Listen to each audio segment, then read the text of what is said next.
Doktor Maurice Bucaille, Kurani zbulon sekretin e mumjes së faraonit. Një nga rastet më të famshme është ai doktor Maurice Bucaille, kirurg dhe shkencëtar francez. I rritur si i krishter, Bucaille u përfshi në studimin e mumjes së faraonit Ramses II, kur kjo e fundit u soll në Francë për analiza shkencore në vitet 80. Gjatë autopsisë, Bucaille gjeti në trupin e faraonit gjurmë të kripës së detit, provë se ai kishte vdekur nga mbytja dhe se trupi ishte balsamosur menjëherë pas nxjerrjes nga uji. Kjo e habiti. Si ka mundësi që pikërisht trupi këtij faraoni të ruhej kaq mirë, ndryshe nga çdo mumje tjetër e lashtësisë, ndërkohë që ai kishte vdekur në det? Teksa po mendonte mbi këtë pyetje, një koleg i tha: "S'ka nevojë të nxitohemi me këtë çështje sepse muslimanët thonë se ky faraon u mbyt." Bucaille fillimisht e hodhi poshtë këtë sugjerim. Një zbulim i tillë, mendonte ai, mund të arrihej vetëm me teknologji moderne, por u shtank kur një tjetër studiues i tha se Kurani muslimanëve e përmendte pikërisht këtë ngjarje. Në Suretu Yunus, vargu 92, Zoti i drejtohet faraonit. Sot do ta nxjerrim trupin tënd që ti të shërbesh si argument për ata që do të vinë më pas. Vërtet, shumë njerëz janë tërësisht të pavëmendshëm ndaj argumenteve tona. Mund ta imagjinoni tronditjen intelektuale të doktor Bucaille. A është e besueshme që Muhamedi ta dinte këtë fakt mbi 1000 vjet më parë? Pas kësaj, doktor Bucaille ju përkushtua për një dekadë studimit sistematik të çdo deklarate shkencore në Kuran për të parë nëse përputhej me faktet moderne. Përfundimi i tij ishte befasues për botën shkencore perëndimore. Kurani nuk kundërshton asnjë fakt të provuar shkencërisht. I bindur nga këto zbulime, Maurice Bucaille pranoi Islamin. Ai më pas shkroi librin e famshëm Bibla, Kurani dhe Shkenca, ku argumenton se harmonia e Kuranit me shkencën moderne është një dëshmi e fuqishme e origjinës hyjnore të tij. Rasti i Bucaille u bë simboli i dialogut midis fesë dhe shkencës, duke treguar se Kurani, i shpallur 14 shekuj më parë, parashikoi zbulime që shkenca i konfirmoi vetëm në kohët tona. Dr. Gary Miller, nga kritik i rrept në studiues të mahnitur. Rasti i Dr. Gary Miller tregon se si Kurani i sfidon edhe skeptikët më të mëdhenj. Miller ishte një matematicien kanadez dhe predikues aktiv i krishter. Në vitin 1977 ai vendosi t'i bënte një shërbim fesë vet, duke studiuar Kuranin me qëllim gjetjen e gabimeve shkencore e historike, që t'u tregonte muslimanëve se feja e tyre ishte e gabuar. Mirpo pas muaj shkërkimesh ndodhi e kundërta. Miller doli nga ky studim jo si kritik, por si admirues, që në leximin e parë atij i bëri përshtypje toni sfiduesi i Kuranit ndaj lexuesit.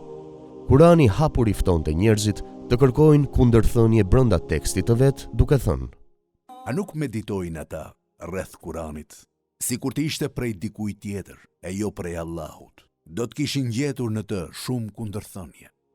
Ky guxim e la pa fjalë doktor Millerin sepse, siç vërejti ai, nuk ka autor që shkrua një libër dhe pastaj sfidon të tjerët të gjejnë gabime.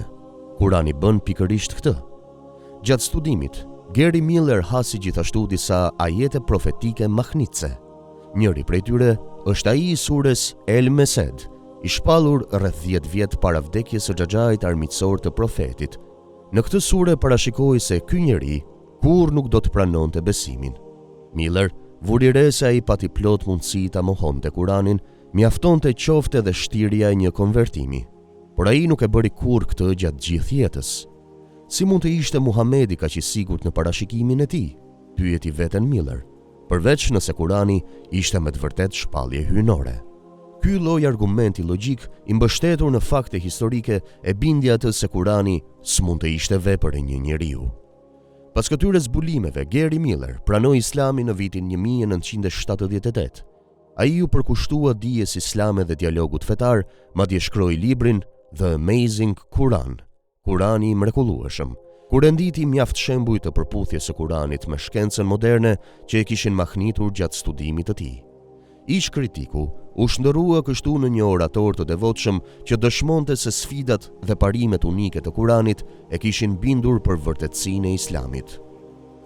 Profesor Tejatat Tejasen, zbulimi i receptorëve të dhimbjes në Kuran. Edhe shkenca mjekësore ka pasur konvertimin e vet të bujshëm.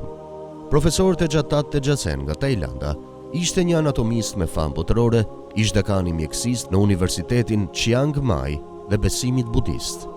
Ai mori pjesë në një konferencë mjekësore në Arabinë Saudite, ku u prezantuan studime mbi përputhjet midis anatomisë dhe teksteve fetare.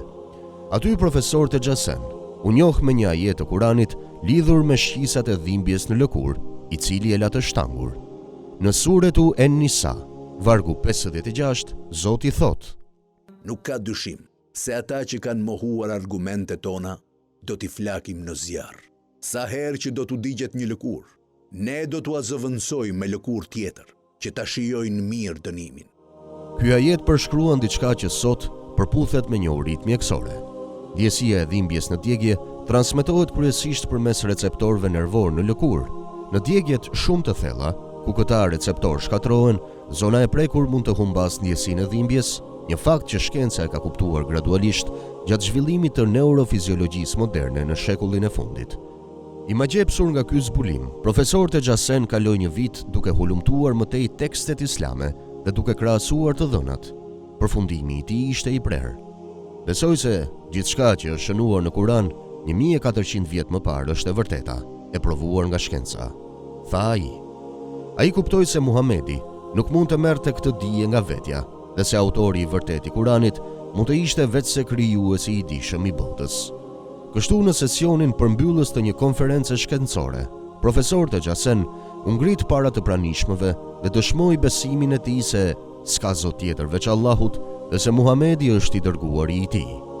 Ky moment, ku ai pranoi publikisht Islamin, erdhi si rezultati drejt për drejt i reflektimit mbi një ajet kuranor që parapriu zbulimet e shkencës moderne të mjekësisë. Vet profesor Tejasen, pasi u bë musliman, rrëfeu se ky ishte përfitimi më i çmuar që mori nga konferenca dhe se 5 nga studentët e tij gjithashtu pranuan Islamin pas tij. Dr. Jeffrey Lang, Kurani që lexon lexuesin. Jo të gjitha kthesat e besimit vijnë prej fakteve shkencore, disa vijnë prej ndikimit personal e emocional që Kurani ushtron tek individi. Dr. Jeffrey Lang është sot profesor matematike në Universitetin e Kansasit, SBA, por në rininë e tij ai kishte qenë ateist. I riu Lang humbi besimin pasi nuk gjente përgjigje për pyetje thelbësore. Nëse ekziston një Zot mëshirëplot, pse ka kaq shumë vuajtje në botë? Pse ai nuk na çon drejt për drejt në parajs, por na le të vuajmë? Me këto dyshime ai e la fen dhe ju përkushtua matematikës duke u bërë njëri tepër racional. Mirë po gjatë punës si pedagog në universitet, Jeffrey Lang u njoh me disa student musliman të cilët i impresionuan me përgjigjet e menduara që i jepnin për fen. Njëri prej tyre i dhuroi një kopje të Kuranit. Lang vendosi ta lexonte vet librin e shenjtë të Islamit pa paragjykime. Ajo që ndodhi më pas, ai vetë përshkruan si një dialog të heshtur mes shpirtit tim dhe autorit të librit. Çdo natë formuloja pyetje dhe kundërshtime, dhe disi të nesërmen gjeja përgjigjen gjatë leximit, kujton Dr. Lang.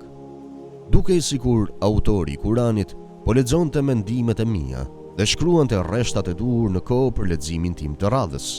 Kisha ndjesinë se e gjeta vetveten brenda faqeve të tij. Një deklaratë e tillë vjen nga një matematicien skeptik i mësuar të besoj vetëm provave logjike dhe tregon fuqinë e pazakontë që fjalët e Kuranit patën mbi të. Jeffrey Lang pranoi Islamin pa shumë ngurim në fillim të viteve 80, i pushtuar, siç shprehet ai, nga bukuria dhe e vërteta e gjetur në Kuran. Si shkencëtar, Dr. Lang vë në dukje se arsyetimi i shëndosh luajti rol kyç në konvertimin e tij. Unë jam njeri i matematikës, më pëlqejnë përgjigjet konkrete, thot ai. Besimi fetar më ishte dukur i vështirë sepse shumica e feve kërkojnë pranimin pa kushte, ndërsa Islami i drejtohet arsyes së njeriut. Kurani, thekson ai, të bind me argument, pastaj të kërkon besimin. Kjo qasje e bindi se Islami ishte rruga e duhur, ku arsyeja dhe zemra gjejnë qetësi së bashku.